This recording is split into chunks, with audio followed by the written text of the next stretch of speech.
उसमें भी जीएसटी लगती है, वो भी कितनी लगती है 18% की।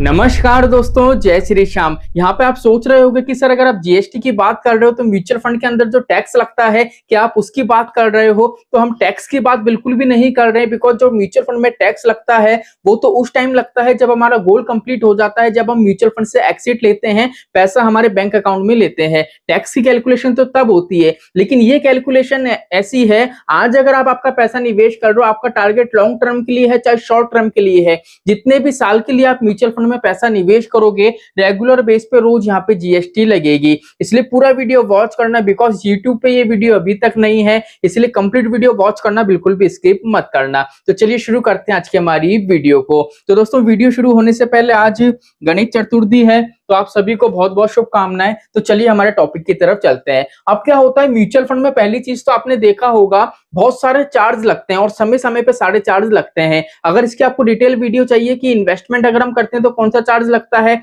अगर इन्वेस्टमेंट को होल्ड करते हैं जितने साल के लिए भी निवेश करते हैं तो कौन सा चार्ज लगता है, और जब हम एक्सिट करते हैं तो कौन सा चार्ज लगता है, कैसे कैलकुलेशन होती है, अगर इसकी वीडियो चाहिए तो कमेंट करना, वीडियो जरूर आएगा। तो यहाँ पे देखो क्या होता है, जैसे मैंने बात करी जीएसटी की।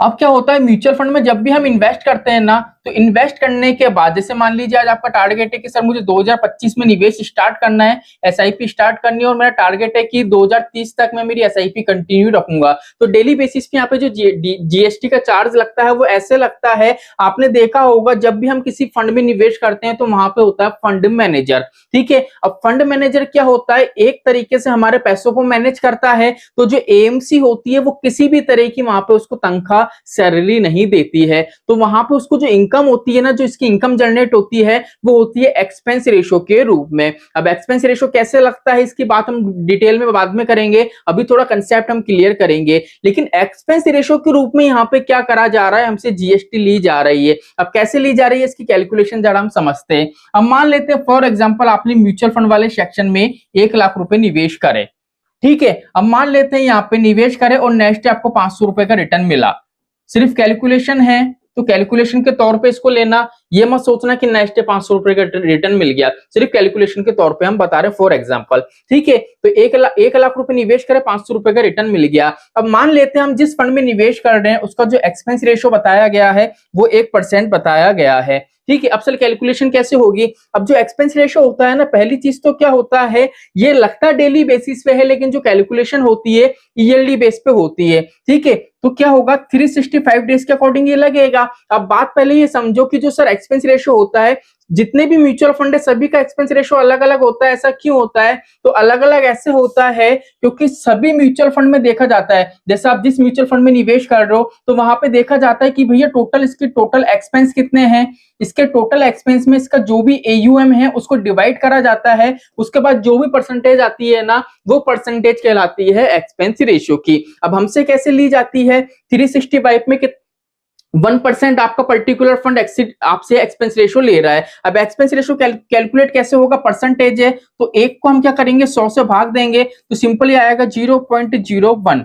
अब जो ये परसेंटेज के रूप में हमारे पास ये अमाउंट आया है, ये अमाउंट कब का है, ये है 365 डेज का, 1 साल का। लेकिन हमसे क्या लिया जाता है, रेगुलर बेस पे लिया जाता है। तो यहाँ पे कैसे होगा 0.01, इसको भाग देंगे हम 365 डेज से। जब आप इसको सॉल्व करोगे तो यहाँ पे आपका जो एक्सपेंस रेशो आएगा वो आएगा 2.7397, ठीक है। ये क्या होगा, पर डे इतना एक्सपेंस रेशो आपका लगेगा। लेकिन सर इतना एक्सपेंस रेशो लगेगा लेकिन किस बेस पे लगेगा, क्योंकि यहाँ पे तो हमने कोई अमाउंट की कैलकुलेशन करी नहीं है। तो अब बात आती है कि एक्सपेंस रेशो जितना भी हमसे कट होता है, जैसे मार्केट पॉजिटिव जाता है तो भी एक्सपेंस रेशो लगता है लेकिन हमको पता नहीं चलता, मार्केट नेगेटिव जाता है तो भी एक्सपेंस रेशो लगता है लेकिन पता नहीं चलता। तो कैसे लगता है, जैसे 1,05,00,000 रुपए आपके म्यूचुअल फंड वाले सेक्शन में पड़े हैं तो क्या होगा, यहाँ पे 1,05,00,000 और यहाँ पे कितना आपका एक्सपेंस रेशो लग रहा था, वो लग रहा था हमारा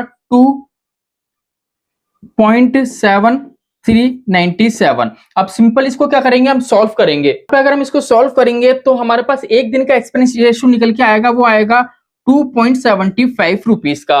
अब यहाँ पे देखो पहले ये चीज समझो 1% लग रहा है तो परसेंटेज का साइन है तो यहाँ पे 100 से डिवाइड करेंगे तो 100 से हमने इसको भाग दे दिया। अब जितना भी आया तो 365 डेज से हम भाग देंगे क्योंकि एक साल में 365 दिन होते हैं। अब रेगुलर बेस पे कैलकुलेशन होती है, रेगुलर बेस पे एक्सपेंस रेशियो लगता है, पर डे का निकालना है। मान लेते हैं 1 लाख निवेश करे, 500 रुपए का रिटर्न मिला तो 1,05,000 रुपए की वैल्यू से हमने जब कैलकुलेशन करा। आप इस फिगर से मत करना जो यहाँ पे मैंने फिगर लिखा है क्योंकि ये पॉइंटों में संख्या है, आप खुद से करके देखना। इसको सॉल्व करोगे तो आपके पास एक डिजिट आएगा पॉइंट्सों में, उन पॉइंटों वाले डिजिट को जब आप यहां से 1,05,000 से इंटू करोगे, ठीक है, गुना करोगे तो यहाँ पे आपको फिगर देखने को मिल जाएगा। ठीक है, अब यहाँ पे मान लेते हैं फॉर एग्जांपल मार्केट में गिरावट हुई और आपका जो 1,05,000 रुपए की वैल्यू थी वो हो गई 98,000 रुपीज की। ठीक है, तो यहाँ पे कितना एक्सपेंस रेशियो लगेगा? एक्सपेंस रेशियो की वैल्यू वही रहेगी 2.7397। ये पॉइंटों में संख्या है। ठीक है, जब आप इसको सॉल्व करोगे तो यहाँ पे एक्सपेंस रेशियो लगेगा 2.68 रुपीज का। ठीक है, यहाँ पे एक्सपेंस रेशियो आपका लगा। अब जैसे मान लेते सर मार्केट में तेजी आ गई, अब मार्केट में तेजी आई है तो 1,10,000 रुपए की आपकी वैल्यू बन गई। एक्सपेंस रेशियो मैंने कितना बताया था आपको? 2.7397। इसको जब आप सॉल्व करोगे तो यहाँ पे एक्सपेंस रेशियो लग रहा है 3.01 रुपए का। अब यहाँ पे सर एक्सपेंस रेशियो तो लग रहा है, म्यूचुअल फंड वाले सेक्शन में क्या होता है, चाहे मार्केट पॉजिटिव हो चाहे नेगेटिव हो, पहले ये क्या करते हैं, एक्सपेंस रेशियो कट करते हैं, उसके बाद ही हमको रिटर्न शो करते हैं, इसलिए हमको पता नहीं पड़ता कितना लग रहा है। लेकिन सर यहाँ पे जो एक्सपेंस रेशियो लिया जा रहा है ना, उसमें भी जीएसटी लगती है, वो भी कितनी लगती है? 18% की। म्यूचुअल फंड में ये बोला जाता है कि जब आप निवेश करोगे तो निवेश के टाइम में जीएसटी नहीं लगती, एक्सिट करने के टाइम पे जीएसटी नहीं लगती क्योंकि एक तरीके की प्रतिभूति होती है। लेकिन जब आप इन्वेस्टमेंट कंटिन्यू रखोगे, आपके पैसों को यहाँ पे होल्ड रखोगे, उस टाइम यहाँ पे जीएसटी के रूप में पैसा लिया जाता है, वो भी 18%। अब आप ये बोल रहे हो कि भैया जब निवेश करता है कोई इंसान, जब एक्सिट करता है तो प्रतिभूति है, इसलिए वहां पे आप जीएसटी नहीं ले रहे हो। लेकिन भैया अगर वो होल्ड कर रहा है तो भी तो प्रतिभूति के रूप में होल्ड कर रहा है, तो यहाँ पे आप जीएसटी क्यों ले रहे हो? तो यहाँ पे जो फंड मैनेजर को जितनी भी इनकम मिल रही है ना एक्सपेंस रेशियो के रूप में, इसमें भी क्या होता है, 18% की जीएसटी गवर्नमेंट के पास जाती है। ये पूरा की पूरा पैसा ऐसा नहीं है फंड मैनेजर के पास जाता है, इसमें से भी कुछ पैसा ऐसा होता है जो फंड के एक्सपेंस में लगता है, फंड मैनेजर के पास जाता है, और यहाँ पे जो गवर्नमेंट को मैंने जीएसटी बताई है वो भी जाती है। अब यहाँ पे क्या होता है, मेरे जैसे जो एडवाइजर होते हैं, जो रजिस्टर्ड होते हैं, जो एमफी रजिस्टर्ड होते हैं, उनको भी जब इनकी इनकम मिलती है एक्सपेंस रेशियो के रूप में, तो वहां पे भी हमको क्या करना पड़ता है, टैक्स कट के वहां पे हमको पैसा मिलता है। तो मल्टीपल टैक्स यहाँ पे भी हमको देखने को मिलते हैं। तो कंप्लीट यहाँ पे मैंने आपको बता दिया है कि म्यूचुअल फंड में अगर आप निवेश करते हो तो जीएसटी रेगुलर बेस पे लगती है, जितना भी एक्सपेंस रेशियो रेगुलर बेस पे आपको लग रहा है